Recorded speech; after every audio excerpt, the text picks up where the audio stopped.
What do you think is going? What do we need to do to fix this problem, in your opinion? Well, for example, as I mentioned before in the show, all that money that was spent on the war, if you divide it to the people that own cars in the United States, you can actually give grants to people to be able to afford hybrid cars and hydrogen cells cars. I like that. That is a great idea. I mean, why use that money to destroy where you can use that money to build? Because of how would Bush make his money? Yeah, how would Bush make his money? That's the biggest problem, is that all the corporations that are going to lose out on that. I mean, we're talking about, billions of dollars that are just going to be flushed away. These companies are going to go bankrupt. If everybody switched into electric car, hybrid car, even any kind of vehicle that, has high fuel economies. But the thing is, they hold the chips. They hold the heels in the hole. They have control over that kind of stuff. Now, when government funding comes up for a vehicle that can run on, do 50 miles to, a single gallon, they're the ones who can stop it or delay it from actually going into, production. But by the way, I want to tell you something, Jason, that those cars, those hybrid cars and those hydrogen cells cars, the cost of making those cars is a lot less than making a normal regular which car is even that uses worse, gasoline. which is just as redundant. I mean, that makes it worse. Yeah, it is redundant, but the prices are high because they don't want people to switch to hydrogen cell cars. And Well, that doesn't make any sense. I mean, raising the gas prices would only promote it. I mean, look what I did. I sold a gas guzzling vehicle to buy something that's half the size. I chopped my manhood down, but you did the smart thing. You absolutely did the smart thing. It's every race, every creed, everybody needs to wake up and do something now. There's more of us than there are of them, and we all need to, number one, just take ourselves individually, who we need to be.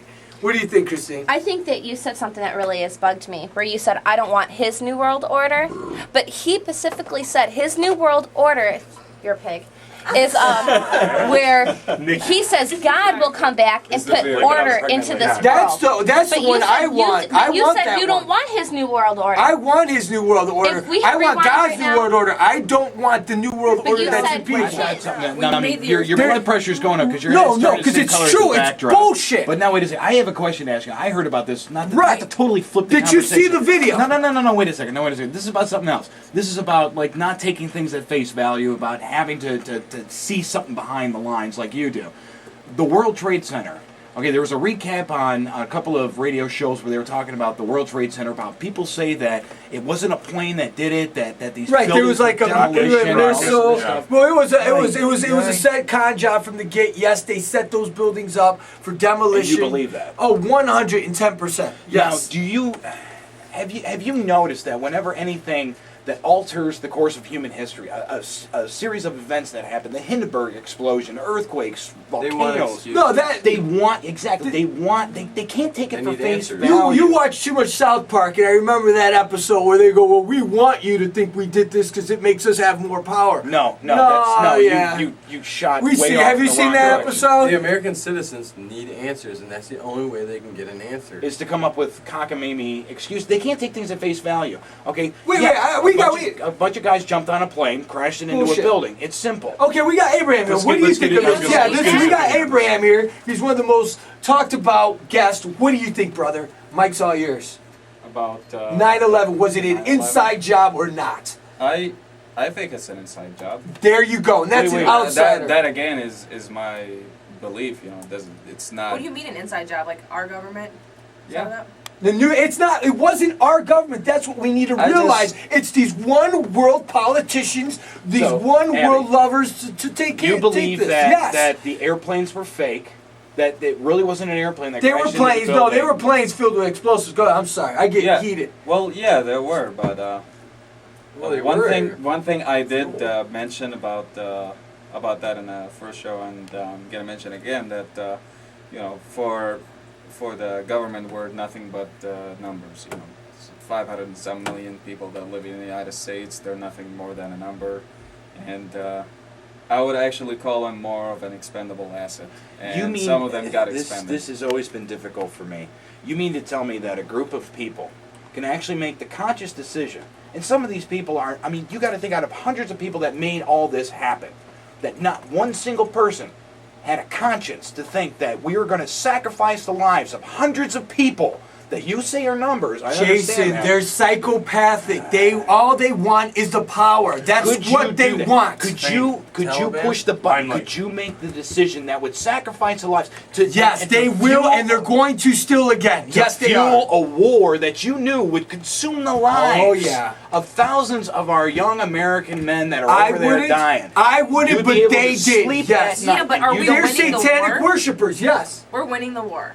We're winning the war. They're winning the war for the New World Order. Once they have his country, No. Iran and all that, that one world government's more in not place. fighting for And their it's about that.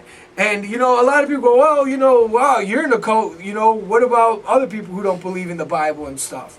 You know? Well, you know, this is who I am. And what I've seen in doing my research and spiritually, I've seen everything that the good book has said coming to play. And again, I really don't believe in a religion. I believe in a relationship. And that's what we need to do. These people believe in whatever their leader says, whether it be Hubbard or whatever.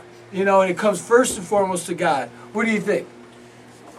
One of the things that really jumps out to me with this sector, even this can go as far as the Mormons, Latter-day Saints, Right. all those groups. Yeah. They prey on people that are vulnerable. Yep. And what I mean by that, I can firsthand attest to when my mother-in-law went through a divorce. Is she a Mormon or anything? No, well, this is what happened. She went through a divorce, okay, and it's almost like they're like ambulance chasers, or they Yeah. listen to police blotter. Okay. If they're aware of something bad situation, or if they find they go through court documents to see like women that are going through divorces, Yeah. or something yeah. like that, I've heard of that. they're immediately going to pick up on that. When my mother-in-law went through that divorce, there were literally 6 of them at her door. Offered to pay all of her bills. Unbelievable. Offered to Can pay. they come to my door and pay my bills? Literally, the night that they came in, they offered to pay all of her credit cards off. Really? They're more than welcome to come here then. But there's always a catch. Oh. So They came in, they cooked her, they did all of her laundry, they cleaned her house, and then this was for about a week. And then after the week went by, then they wanted her to move in with them, become a member of their church, and Oh. they said, and their thing was, and if you said no, their thing was, well, look at all that we did for you, that God provided for you. Come be with us. And that's the way they pray. This is what this Warren Jeffs guy does. Did your mother-in-law do it? No. did did she she get her do? stuff paid? She was a part of it for about 3 months. You know, she basically took their handouts and said, no, thank you. After they were able to, you know, when you go through divorce, and God forbid, never have to go through that. Yeah. But in that situation, you need help all that you can get. Oh, God, so you they do. prey on you when you're at the lowest of the low. They do everything. They go to homeless shelters. Now, what They go sector to- was this? What was this? Well, so people, This if they're was listening, Jehovah's Witnesses. Jehovah's Witness, that okay. came to her door. Right, folks. And- See, and- watch out. Yeah, But I They have go a to- friend that was Jehovah's Witness, and they never did that. he broke off from there. This Warren Jeffs guy broke off from there. But they pray out. They go to homeless shelters. They go to like that place at Laura's home over on Puritas there.